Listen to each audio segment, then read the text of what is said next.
కడప జిల్లా మండల కేంద్రమైన ఒంటిమిట్ట రామాలయం కూడల్లో రాష్ట్ర ఉప ముఖ్యమంత్రి పవన్ కళ్యాణ్ పుట్టినరోజు వేడుకలు జనసేన యువ నాయకుడు మాడా జయకృష్ణ ఆధ్వర్యంలో ఘనంగా నిర్వహించారు.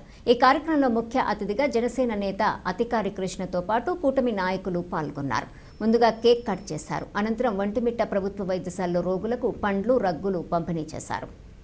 అనంతరం అతికారి కృష్ణ టీడీపీ సీనియర్ నాయకుడు కొమరా వెంకట నరసయ్య మాట్లాడుతూ పవన్ కళ్యాణ్ చొరవతో బీజేపీ, టీడీపీ, జనసేన కూటమిగా ఏర్పడి అరాచక పాలన అందిస్తున్న వైసీపీని ఓడించడం జరిగింది. పవన్ కళ్యాణ్ లాంటి నిస్వార్థ రాజకీయ నేత రాష్ట్రానికి అవసరమని వారన్నారు. ఈ కార్యక్రమంలో టీడీపీ నాయకులు ఎస్వి రమణ, బొబ్బిలి రాయుడు, పత్తి సుబ్బారాయుడు, మోదుగుల నరసింహులు, మామిళ్ల ఈశ్వరయ్య, మినుకు లక్ష్మీ నరసయ్యతో పాటు పలువురు కూటమి నాయకులు పాల్గొన్నారు.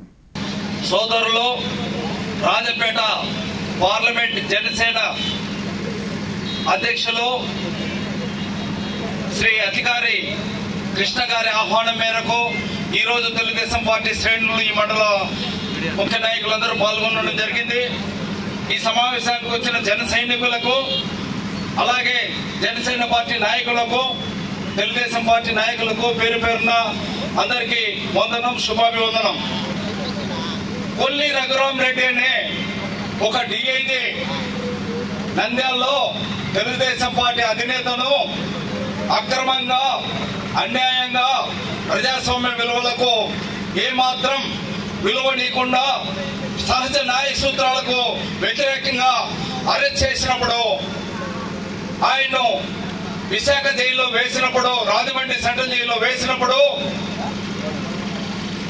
ఈరోజు జగన్ రెడ్డి అహంకారానికి, నిరంకుశత్వానికి, జగన్ రెడ్డి అక్రమ పాలనకు కాలు పెట్టి తొక్కు వేసిన జనసేనాని పవన్ కళ్యాణ్ గారు ఆ రోజు హైదరాబాద్ నుంచి ఫ్లైట్ లో వస్తుంటే ఫ్లైట్ నిలిపేసిన ఘనత జగన్ రెడ్డి ప్రభుత్వానికి. ఆ రోజు ఆయన విధిలేని పరిస్థితుల్లో రోడ్డు మార్గంలో వస్తే కృష్ణా జిల్లాలో కూడా నిలిపివేయడం జరిగింది.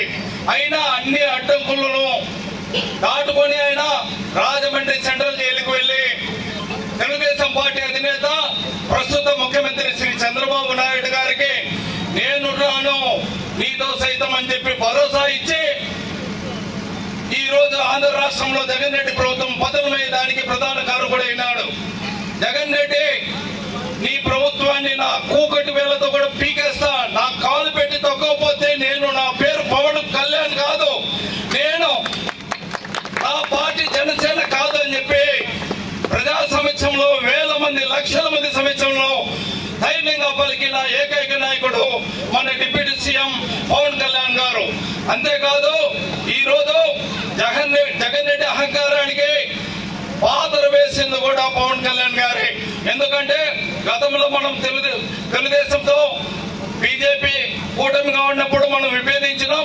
ఈ రోజు పవన్ కళ్యాణ్ గారి వల్లనే కేవలం కూటమి ప్రభుత్వం ఏర్పడింది.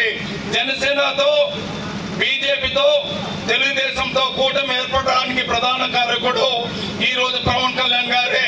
ఈ రాష్ట్రంలో అరాచక ప్రభుత్వం పోవడానికి కూడా పవన్ కళ్యాణ్ గారే కారణం అని చెప్పి ఈ సభాముఖంగా మీ అందరికీ తెలియజేస్తున్నాను. పవన్ కళ్యాణ్ గారు ఒక తుఫాన్. ఆయన ఉన్న ఎక్కడ కాలు పెడితే ఎక్కడ ప్రజలు విజృంభిస్తారు. జన సైనికులు వేల కొలది, లక్షల కొలది రోడ్లపైకి వస్తున్నారు. ఈ అంతటి ప్రజాదరణ కలిగిన నాయకుడు పవన్ కళ్యాణ్ గారు ఈ రోజు కూటమి ప్రభుత్వ ఏర్పాట్లో ప్రముఖ భూమిక పోషించి ఈ రోజు నిరంకుశ జగన్ రెడ్డి ప్రభుత్వాన్ని కాలరాసేందుకు ప్రధాన కారకుడు కాబట్టి ఆయన బర్త్డే సందర్భంగా మనమందరం ఆయనకు నిండు నీరేళ్లు, ఆయురారోగ్యాలు, అష్టైశ్వర్యాలు, జనరంజకమైన పాలన ఆంధ్ర రాష్ట్ర ప్రజలకు అందించి ఈ రాష్ట్రాన్ని ఒక సుముఖం, ఒక మంచి మార్గంలో పెట్టేందుకు ఆయన సేవలు అందించాలని ఆ పరమేశ్వరుని, ఒంటిమిట్ట కోదండరాముడిని